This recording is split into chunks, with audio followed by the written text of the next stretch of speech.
સુરતના કાપોદ્રામાં રસ્તા પર ભૂવો પડ્યો. કાપોદ્રા મેઇન રોડ પર ભૂવો પડ્યો. ભૂવો પડતા ટેમ્પો ફસાયો હતો અને ટ્રાફિક જામ થયો હતો. વગર ચોમાસે રસ્તા પર ભૂવો પડતા તંત્રની કામગીરી પર અનેક સવાલો ઊભા થઈ રહ્યા છે.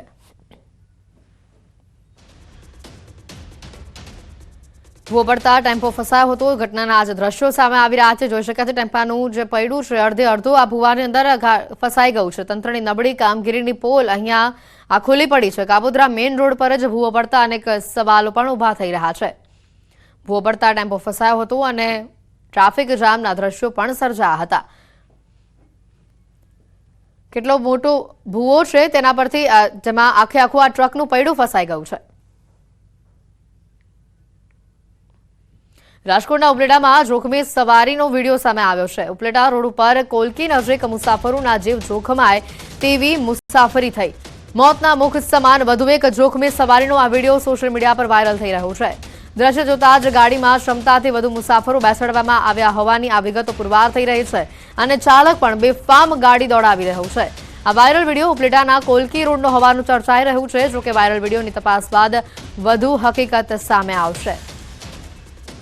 વધુ માહિતી મેળવીશું. ફોનલાઈન પર સંવાદદાતા મુનાફ જોડાઈ ચૂક્યા છે. મુનાફ, જે રીતે જોખમી સવારીનો વધુ એક વિડીયો સામે આવ્યો છે, તપાસ કરવામાં આવી, કોણ ગાડી ચલાવી રહ્યું હતું અને કેટલા લોકો અંદર બેસાડવામાં આવ્યા હતા? બિલકુલ એટલી જે રીતે વાહન ચાલકો બેફામ બન્યા છે, આનો જ સવાલો પોલીસ પર ઉઠી રહ્યા છે. ઉપલેટા રોડની વાત કરીએ, ઉપલેટા રોડ પર કોલકી નજીક મુસાફરો જીવ જોખમમાં કેવી મુસાફરી થાય તેવા વિડીયો સામે દ્રશ્યો સામે આવ્યા છે. જોખમી મુસાફરી અનેક ઘટનાઓ સામે આવી ચૂકી છે. ત્યારે મોતના મુખમાં સમાન વધુ એક જોખમી સવારીનો વિડીયો સોશિયલ મીડિયામાં વાયરલ થયો. આ દ્રશ્યો જોતા ટેમ્પા ગાડી ઉપર બેસાડી તુફાન ગાડી જેટલા મુસાફરનો ઢગલો વાગી ગયો છે. આ ચાલક બેફામ ગાડી દોડાવી રહ્યો છે. તેને વાયરલ વિડીયો ઉપલેટા કોલકી રોડનો હોવાનું ચર્ચાઈ રહ્યું છે. આ વાયરલ વિડીયોની તપાસ બાદ વધુ હકીકત સામે આવશે. જે રીતે પોલીસ ઉપર અનેક સવાલો ઉઠી રહ્યા છે. બિલકુલ, આભાર મુનાફ માહિતી બદલ. ઊંઝા એપીએમસીનું ચૂંટણીનું મતદાન શરૂ થઈ ચૂક્યું છે. ખેડૂત વિભાગની 10 બેઠકો માટે 20 ઉમેદવારો મેદાને છે. ખેડૂત વિભાગની 10 બેઠકો માટે કુલ 261 મતદારો છે. 20માંથી 5 ઉમેદવાર દ્વારા ભાજપના મેન્ડેટવાળા ઉમેદવારોને સમર્થન આપવામાં આવ્યું છે. તો આ તરફ વેપારી વિભાગની 4 બેઠકો માટે 16 ઉમેદવારો મેદાને છે. વેપારી વિભાગની 4 બેઠકો માટે 805 મતદારો છે. ઊંઝા એપીએમસી ચૂંટણીમાં મતદાન ચાલુ છે. 11 વાગ્યા સુધી શાંતિપૂર્વક માહોલમાં મતદાન ચાલી રહ્યું છે. વેપારી વિભાગમાં 805 પૈકી 289 મતદારોએ મતદાન કર્યું હોવાના આંકડા છે. 11 વાગ્યા સુધીના આંકડા આપણી પાસે છે. ખેડૂત વિભાગમાં 261 પૈકી 100 મતદારોએ મતદાન કર્યું હોવાની માહિતી છે. ખેડૂત વિભાગમાં 45% મતદાન થયું છે. 11 વાગ્યા સુધીનો આંકડો છે આપણી પાસે. વેપારી વિભાગમાં 36% મતદાન થયું હોવાનો આંકડો સામે આવી રહ્યું છે. ખેડૂત વિભાગમાં મતદાનમાં ભારે ધસારો જોવા મળી રહ્યો છે. પૂર્વ મંત્રી, ધારાસભ્ય અને પૂર્વ એપીએમસી ચેરમેન નારાયણ પટેલે પણ મતદાન કરવા માટે તેઓ પહોંચ્યા હતા. પાર્ટીએ સમરસ પૂરેપૂરતા પ્રયત્નો કરેલા છે અને અમારા કાર્યકર્તાઓ પણ સાથે લાગેલા છે. એક મળીને બધાને સાથે રાખવા પૂરતા પ્રયત્નો કરેલા છે અને એ પ્રયત્નો અમારા ચાલુ છે અને એનું પાલન થાય એના માટે પૂરેપૂરો આગ્રહ રાખેલો છે. ઊંઝા એ સમગ્ર એશિયામાં ખ્યાતનામ મસાલા બજાર છે. એટલે આની ચૂંટણી પ્રત્યે લોકોને ચોક્કસ જિજ્ઞાસા હોય, પણ અહીંયા આગળ ખૂબ જ સૌહાર્દભર્યા વાતાવરણમાં અત્યારે ચુનાવ થઈ રહ્યો છે. જામનગરમાં ડુંગળીની રેકોર્ડ બ્રેક આવક જોવા મળી છે. હાવા માર્કેટિંગ યાર્ડમાં ડુંગળીની આવક નોંધાઈ છે. માર્કેટિંગ યાર્ડમાં વાહનોના થપ્પા લાગ્યા છે. 225 વાહનોમાં 15,000 જેટલી ગુણીઓમાં ડુંગળી ભરી ખેડૂતો યાર્ડ પર પહોંચ્યા. હાપા માર્કેટિંગ યાર્ડમાં આજથી ડુંગળીની આવક બંધ કરાઈ છે. નવી જાહેરાત ન થાય ત્યાં સુધી આવક બંધ કરવામાં આવી છે. જામનગર હાપા માર્કેટિંગ યાર્ડમાં ડુંગળીની મબલક આવક થઈ રહી છે અને હાલ પૂરતી આ આવક બંધ કરાઈ છે. ડુંગળીની ઐતિહાસિક આવક આજે થઈ છે. લગભગ 200 ઉપરના વાહનો આજે લાઇનમાં હતા અને સંપૂર્ણ રીતે એ ડુંગળી અમે માર્કેટિંગ યાર્ડમાં ઉતારી લીધી છે. વ્યવસ્થા પણ થઈ ગઈ છે અને ડુંગળીના ભાવ લગભગ 100 થી 550 અને સારી ડુંગળીના 600 સુધીના ભાવ ખેડૂતોને મળે છે. જામનગરના હાપા માર્કેટિંગ યાર્ડમાં સૌ પ્રથમ વખત 200 થી વધુ વાહનો ડુંગળી ભરેલા આવી પહોંચ્યા છે અને મબલક ડુંગળીની આવક થઈ છે. જે પ્રકારે હાલ પણ દ્રશ્ય જોઈ રહ્યા છો, હાપા માર્કેટિંગ યાર્ડ બહાર જે ખેડૂતો છે તે પોતાની ડુંગળી લઈને આવ્યા છે. અહીં જે પ્રકારના દ્રશ્ય જોઈ શકાય છે, કાલાવડ રોડ ઉપર જ્યાં જુઓ ત્યાં ડુંગળીની ગાડીઓ ભરેલી નજરે પડે છે. જે પ્રકારે જે ટેબા બાયપાસ તરફ જતા હાઈવે ઉપર પણ હાલ હરાજી શરૂ થઈ ગઈ છે. ત્યારે પણ ડુંગળીના અનેક વાહનો છે, 200 થી વધુ વાહનો હાલ પણ કતારોમાં ઊભા છે. અહીંના ખેડૂતો છે, એમની સાથે જ વાત કરીશું. શું કહેશો? હરાજી શરૂ થઈ ચૂકી છે છતાં પણ વાહનોની લાંબી કતારો. અત્યારે તમે જોઈએ તો કોઈ પણ એને વ્યવસ્થાનું કાંઈ ઠેકાણા નથી. આ વાહનની લાઈન તમે સાહેબ જોઈ લો ત્યાં સુધી છે. આટલા વાહન એમને પડ્યા છે, કોઈ સુવિધા બસ ટોટલી અભાવ. ક્યારથી તમે ઊભા છો વાહનો લઈને અને ડુંગળી માટેની અત્યારે કેટલી વાહનોની લાઈન હતી? કાલે સાંજના 7 વાગ્યાથી ઊભા છીએ અમે. ભૂખ્યા ને તરસ્યા ઊભા. અમારી કોઈ જમવાય અમે હજી સુધી ગયા નથી. વહેલી તકે અમારી ગાડી ખાલી કરે એટલે બપોરનું જમવાનું અમને મળે. દ્વારકાના ખંભાળિયા માર્કેટિંગ યાર્ડમાં મગફળીની પુષ્કળ આવક થઈ છે. યાર્ડમાં મગફળીની આવક 3 દિવસ બંધ રખાયા બાદ ફરી શરૂ કરવામાં આવી. મગફળીના 10,000 કટ્ટાથી વધુ આવક નોંધાઈ છે. માર્કેટિંગ યાર્ડમાં મોટી સંખ્યામાં ખેડૂતો મગફળી લઈને પહોંચ્યા છે. યાર્ડની બહાર વહેલી સવારથી જ ખેડૂતોના વાહનોના થપ્પા લાગ્યા છે. હરાજીમાં મગફળીના 20 કિલોના 800 થી 1,000 રૂપિયા ભાવ બોલાઈ રહ્યા છે. જિલ્લાભરમાંથી ખેડૂતો પોતાની જણસ વેચવા ખંભાળિયા માર્કેટિંગ યાર્ડ તરફ વળ્યા છે. વધુ માહિતી મેળવીશું. ફોન લાઈન પર સંવાદદાતા મુકુંદ જોડાઈ ચૂક્યા છે. મુકુંદ, જે રીતની માહિતી આવી રહી છે, મગફળીની પુષ્કળ પ્રમાણમાં આવક નોંધાઈ રહી છે. વધુ અપડેટ શું? કેટલા ખેડૂતો આવી રહ્યા છે?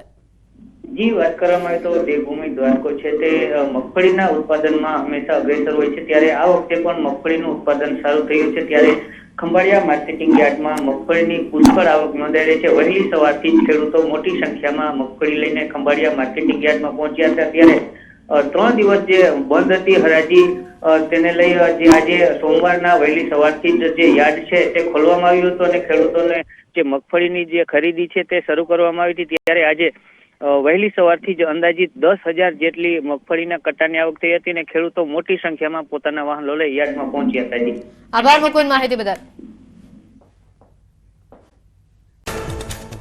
પ્રખ્યાત તબલાવાદક જાકીર હુસેનનું નિધન. 73 વર્ષની ઉંમરે અમેરિકામાં લીધા અંતિમ શ્વાસ. લાંબા સમયથી બીમાર હતા જાકીર હુસેન. જાકીર હુસેનને આ વર્ષે મળ્યો હતો બેસ્ટ ગ્લોબલ મ્યુઝિક આલ્બમનો એવોર્ડ. એશિયાની સૌથી મોટી ઊંઝા એપીએમસીમાં ચૂંટણીનું આજે મતદાન. ખેડૂત વિભાગના 20 ઉમેદવાર, વેપારી વિભાગના 16 ઉમેદવાર મેદાને. ભાજપના 3 જૂથો વચ્ચે ચૂંટણી જંગ જામ્યો. ફ્રાન્સના મેયોટ વિસ્તારમાં ચીડો વાવાઝોડાએ ભારે તબાહી મચાવી. વાવાઝોડામાં 1,000થી વધુ લોકોના મોતની આશંકા. 220 કિલોમીટર પ્રતિ કલાકથી વધુની ઝડપે પવન ફૂંકાયો. સતત 5મા દિવસે રાજ્યમાં કાતિલ ઠંડીનો પ્રકોપ. 6.8 ડિગ્રી સાથે નર્મદા ઠૂંઠવાયો તો નલિયામાં 7.8 ડિગ્રી તાપમાન નોંધાયું. થરાદમાં પણ 7.9 ડિગ્રી સાથે હાડથી જવતી ઠંડીનો લોકોએ સામનો કર્યો. સૌરાષ્ટ્રની દક્ષિણ ગુજરાતમાં પણ ઠંડીનો કહેર યથાવત. ફ્રાન્સના મેયોટ વિસ્તારમાં વાવાઝોડાએ મચાવેલી તબાહીના ડ્રોન દ્રશ્યો સામે આવ્યા. કેટલાક સ્થળોએ સમગ્ર વિસ્તાર નાશ પામતા રહીશો બેઘર થયા. પહાડના ઢાળ તરફ બનેલા અસ્થાયી ઘરો સંપૂર્ણપણે તબાહ. ચીડો વાવાઝોડું 100 વર્ષનું સૌથી શક્તિશાળી વાવાઝોડું. કચ્છવાસીઓ થઈ જજો સાવધાન. હજુ પણ કાતિલ ઠંડી ભૂક્કા કાઢશે. ઠંડીને લઈને હવામાન વિભાગે કરી મોટી આગાહી. આગામી 2 દિવસ સુધી કચ્છમાં કોલ્ડ વેવની આગાહી. 2 દિવસ કચ્છમાં ઠંડીનું યલો એલર્ટ જાહેર કરાયું. 2 દિવસ બાદ ઠંડી ગાયબ થઈ જશે. અંબાલાલ પટેલે કરી ભૂક્કા બોલાવી દે તેવી આગાહી. કહ્યું 17મી બાદ તાપમાનમાં વધારો થશે અને ઠંડી ગાયબ થઈ હોય તેવો અહેસાસ થશે. કચ્છમાં ભારે પવનો ફૂંકાવાની કરી આગાહી. ડિસેમ્બરના અંતમાં ઠંડીનો નવો રાઉન્ડ આવશે. 26 ડિસેમ્બર બાદ મજબૂત પશ્ચિમી વિક્ષેપની શક્યતા. ઉત્તરીય પર્વતીય પ્રદેશોમાં ભારે હિમવર્ષાની અંબાલાલ પટેલે કરી આગાહી. ગુજરાતમાં ગાજવીજ અને કરા સાથે વરસાદનું સંકટ. અંબાલાલ પટેલે કરી મોટી આગાહી. કહ્યું 14મી જાન્યુઆરી બાદ કરા સાથે વરસાદની શક્યતા. 30 જાન્યુઆરી સુધી થશે ડબલ ઋતુનો અહેસાસ. કડકડતી ઠંડીમાં વડોદરાવાસીઓ ઠૂંઠવાયા. તાપમાનનો પારો 10.2 ડિગ્રી નોંધાયો. દિવસે પણ ગરમ વસ્ત્રો પહેરવા પડે તેવી સ્થિતિ. ઠંડા પવનો ફૂંકાતા લોકો તાપમાનનો સહારો લેવા મજબૂર. શહેરના રોડ રસ્તા પર ટ્રાફિકનું ભારણ પડ્યું ઘટ્યું. ઠંડીએ બતાવ્યું આક્રમક સ્વરૂપ. પંજાબ હરિયાણાથી લઈને ઓડિશા સુધી હાડથી જવતી ઠંડીનો કહેર. ઓડિશાના મયુરભંજ જિલ્લાના રામતીર્થમાં લઘુત્તમ તાપમાન -10 ડિગ્રી નોંધાયું. ઉત્તર પશ્ચિમ ભારતમાં 5 દિવસ અને મધ્ય ભારતમાં 3 દિવસ કાતિલ ઠંડીની આગાહી. રાજસ્થાનના ઝુંઝુનુ જિલ્લામાં ઠંડીનો પ્રકોપ. ખેતરોમાં પક્ષી માટે મૂકેલા પાણીના કુંડામાં બરફ જામ્યો. બરફના કારણે શાકભાજીના પાકને પણ નુકસાન. 19 ડિસેમ્બર સુધી કોલ્ડ વેવ રહેવાની આગાહી. શ્રી ગંગાનગર અને સીકરમાં ગાત્રું થીજવતી ઠંડીનો પારો ગગડીને 5 ડિગ્રી સુધી પહોંચતા લોકો ઠૂંઠવાયા. આગામી દિવસમાં હજુ ઠંડી વધવાની આગાહી.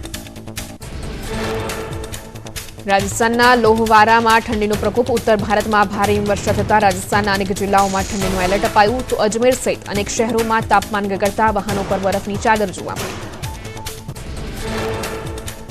માઉન્ટ આબુમાં ઠંડીનો કહેર. તાપમાન ફરી 2 ડિગ્રી ગગડતા લોકો ઠૂંઠવાયા. અરવલ્લીના સર્વોચ્ચ ગુરુ શિખરમાં ઠંડા પવનો ફૂંકાયા. મેદાની વિસ્તારોમાં બરફની ચાદર છવાઈ. ઠંડીની મજા માણવા આબુમાં પ્રવાસીઓ ઉમટી પડ્યા. હિમાચલ પ્રદેશના શિમલામાં પ્રવાસીઓએ આઈસ સ્કેટિંગની માણી મજા. બરફવર્ષા બાદ ખુલ્લા મેદાનમાં પ્રવાસીઓ આઈસ સ્કેટિંગ કરવા ઉમટ્યા. બાળકો, યુવાનો અને વૃદ્ધોએ આઈસ સ્કેટિંગની મજા માણી. સ્કેટિંગનો નજારો ડ્રોન કેમેરામાં કેદ. જમ્મુ કાશ્મીરના ગુલમર્ગની તળેટીમાં કાતિલ ઠંડીથી આખો ધોધ જામી ગયો. ધોધ આખો બરફ થઈ જતા આહલાદક નજારો જોવા મળ્યો. બરફના ધોધને જોવા માટે મોટી સંખ્યામાં પ્રવાસીઓ પહોંચ્યા. સુંદર ધોધ જોઈને પ્રવાસીઓમાં આનંદ. જમ્મુ કાશ્મીરમાં ભારે હિમવર્ષાને લીધે જનજીવન પ્રભાવિત થયું. કાચની જેમ બરફ જામી જતા રસ્તા લપસણા થયા. લોકોને રસ્તા પર ચાલવામાં પણ હાલાકી વેઠવાનો વારો આવ્યો. તો વાહનો પણ બરફીલા રસ્તા પર લપસી જતા અકસ્માતનો ભય સર્જાયો. ઉત્તરીય પર્વતીય વિસ્તારોમાં ઠંડીનો પ્રકોપ. મનાલીમાં ગગડતા તાપમાનના લીધે ખીણ વિસ્તારોમાં જાણે વાદળો ઉતરી આવ્યા હોય તેવો નજારો જોવા મળ્યો. ઠેર ઠેર ધુમ્મસભર્યું વાતાવરણ જોવા મળતા સ્વર્ગ જેવા દ્રશ્યો સર્જાયા. હિમવર્ષાના આગમન બાદ મનાલી ઠૂંઠવાયું. પારો ગગડતા સ્થાનિક નદી નાળા બરફ બન્યા. થીજી ગયેલા જળાશયો જાણે કાચ બન્યા હોય તેવો પણ નજારો જોવા મળ્યો. તાપમાનમાં ઘટાડો થતા જનજીવન પ્રભાવિત થયું. જમ્મુ કાશ્મીરના કોલ્ડવેવની અસર. ડલ લેક પર ધુમ્મસ ભર્યું વાતાવરણ જોવા મળ્યું. તો યાયાવર પક્ષીઓનો પણ ડલ લેકમાં જમાવડો જોવા મળ્યો. સતત ગગડી રહેલા તાપમાનના લીધે જનજીવન પર અસર. શિમલામાં ઉમટ્યા પ્રવાસીઓ. હિમવર્ષાના સમયગાળામાં વિદેશી પ્રવાસીઓએ પણ શિમલાની મુલાકાત લીધી. ફાગુ, કુફરી, નારકંડા સહિતના સ્થળોએ પ્રવાસીઓની ભીડ જામતા ધંધા રોજગારને પણ વેગ મળ્યો. તો પ્રવાસીઓએ વાતાવરણની લીધી મજા. ઓરિસ્સાના મયુરભંજમાં કોલ્ડવેવની અસર. તાપમાન ગગડતા ઝાકળના ટીપા થીજી ગયા હોય તેવા દ્રશ્યો જોવા મળ્યા. તળાવના પાણી પર પણ ઠંડી વરાળ જોવા મળી. તો છોડ પર મોતીના દાણાની જેમ બરફ જામી. તમિલનાડુનું થૂથુકુડી થયું પાણી. P&T કોલોની, કથિરવેલ નગર સહિતના વિસ્તારોમાં પાણી ભરાતા લોકોને હાલાકી વેઠવાનો વારો આવ્યો. આકાશી આફત બાદ હજુ પણ પાણી ન ઓસરતા તંત્રની કામગીરી પર ઉઠ્યા સવાલ. થૂથુકુડીમાં જળબંબાકારની સ્થિતિ યથાવત. નીચાણવાળા વિસ્તારોમાં પાણી ન ઓસરતા લોકો પરેશાન થયા. મિલ્લેરપુરમ સહિત થૂથુકુડીના પશ્ચિમ વિસ્તારોમાં રસ્તાઓએ જળસમાધિ લીધી હોય તેવા દ્રશ્યો જોવા મળ્યા. મોરબીમાં ગરમ કપડાની તિબેટિયન માર્કેટમાં જોવા મળી તેજી. કડકડતી ઠંડી વચ્ચે લોકોએ ગરમ કપડાની ખરીદી શરૂ કરી. આગામી સમયમાં વધુ ઠંડી પડવાની આગાહીને ધ્યાને રાખીને લોકો પૂર્વ તૈયારીમાં લાગ્યા. સત્તારધાર ગામ અને આપાગીગાની જગ્યાનો વિવાદ સુરત પહોંચ્યો. ગુર્જર ક્ષત્રિય કડિયા સમાજ મોરચો કાઢી કલેક્ટર કચેરીએ પહોંચ્યા. વિજય બાપુને બદનામ કરી પૈસા પડાવવાનું કાવતરું ઘડાયું હોવાના આક્ષેપ કર્યા. આરોપીઓ સામે કાર્યવાહી કરવા આવેદન અપાયું. ભાવનગરમાં ડોક્ટર સાથેની છેતરપિંડીમાં વધુ એક આરોપી ઝડપાયો. શેરબજારમાં રોકાણના બહાને ડોક્ટર સાથે કરી હતી 50.89 લાખની ઠગાઈ. સાયબર ક્રાઇમની ટીમે હર્ષિલ દવે નામના શખ્સનો હરિયાણા જેલમાંથી કબજો મેળવ્યો. આ કેસમાં અગાઉ 5 આરોપીઓની થઈ હતી ધરપકડ. જૂનાગઢમાં દુષ્કર્મ આરોપીએ ઝેરી દવા પીને કરી આત્મહત્યા. 7 દિવસની પેરોલ મળતા ઘરે આવ્યો હતો આરોપી. મિતુલ બારૈયા નામના આરોપીએ ફરી જેલમાં ના જવું પડે તે માટે જીવન ટૂંકાવ્યું. પોલીસે વધુ કાર્યવાહી હાથ ધરી.